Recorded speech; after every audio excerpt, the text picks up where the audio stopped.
monthly fees, processing fees, interchange fees. I get it.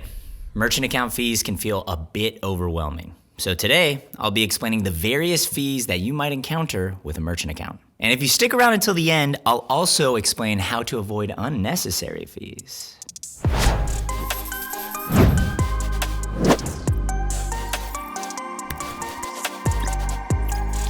Let's discuss the 3 most common pricing models to give you a clear understanding of how each one affects your merchant account fees. First up is interchange plus pricing. An interchange fee is a fee charged by card brands to facilitate each transaction. This fee is usually around 1.5% of the total transaction amount, but it can vary based on the card type and payment method. This pricing model is made up of the interchange fee plus the processor's fee.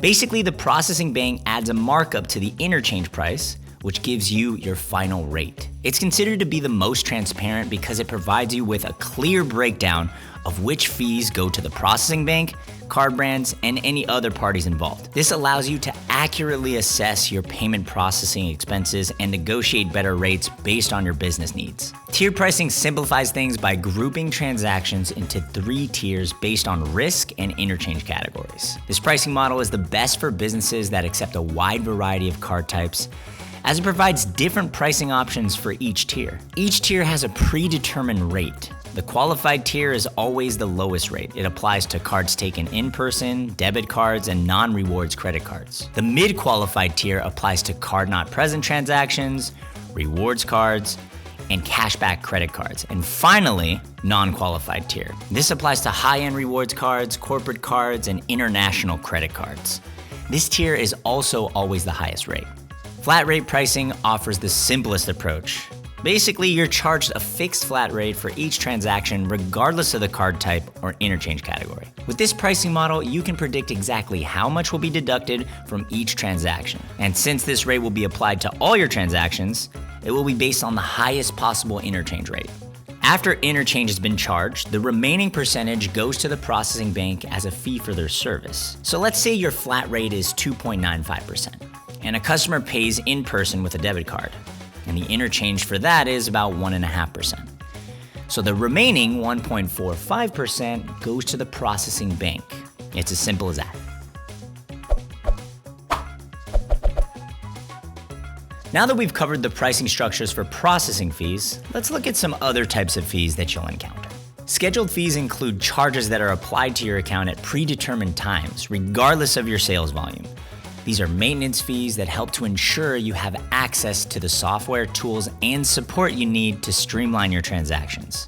Incidental fees occur during specific events, and some are less frequent than others, so it's important to understand what triggers each type. Let's review some examples of incidental fees.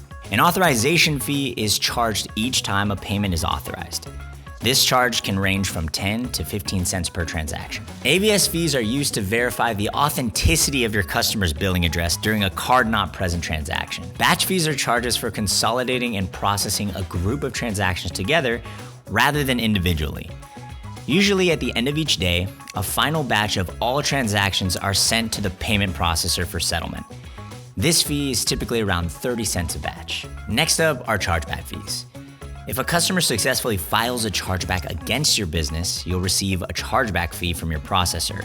These fees typically range anywhere from $25 to $45. You can avoid chargeback fees by reducing your business's risk of receiving chargebacks. A helpful way to look at these incidental fees is by splitting them into 2 categories: necessary and avoidable. Authorization fees, AVS fees, and batch fees are examples of the necessary, whereas chargeback fees and PCI non-compliance fees are examples of the avoidable.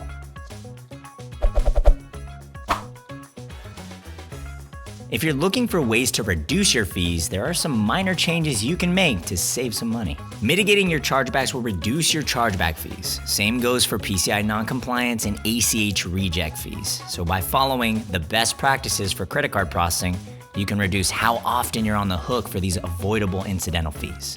Next, make sure that you fully understand your pricing model so you can negotiate better rates for your business. Compare the fees that you can't avoid, processing fees, monthly fees, authorization fees, and all other costs that are in your merchant agreement. But keep in mind, all these fees are based on your specific business type. So sometimes there's only so much negotiating you can do. The easiest way to reduce your overall fees is to secure a merchant account. Businesses commonly make the mistake of using a payment service provider instead of a merchant account provider. This is because costs for payment service providers seem lower at first, but over time they actually become more expensive. For example, these type of providers often lack a personalized understanding of your business, which can lead to higher pricing and account termination. With the merchant account, you'll be given a unique merchant identification number and a dedicated account manager. Your representative will help you find solutions most suitable for your business's specific requirements and budget, providing cost transparency and securing affordable rates. So now that we've gone over all the fees that you might encounter, you should have a much better understanding of how much you're actually spending on your processing. If you're a new or existing business, reach out to us for a free consultation to see how we can help you find the best rates. Leave a comment in the comment section below with any questions or specific topics you'd like us to expand on in future videos. Don't forget to like, share, and subscribe for more content like this. And until next time, happy processing. Ready? I'll also explain how to avoid unnecessary fees. All right, let's go to that. Interchange fee plus... Okay, here we go. Compare the fees you can't avoid. Avoid? AVS fees are used to verify the authenticity. Whoa!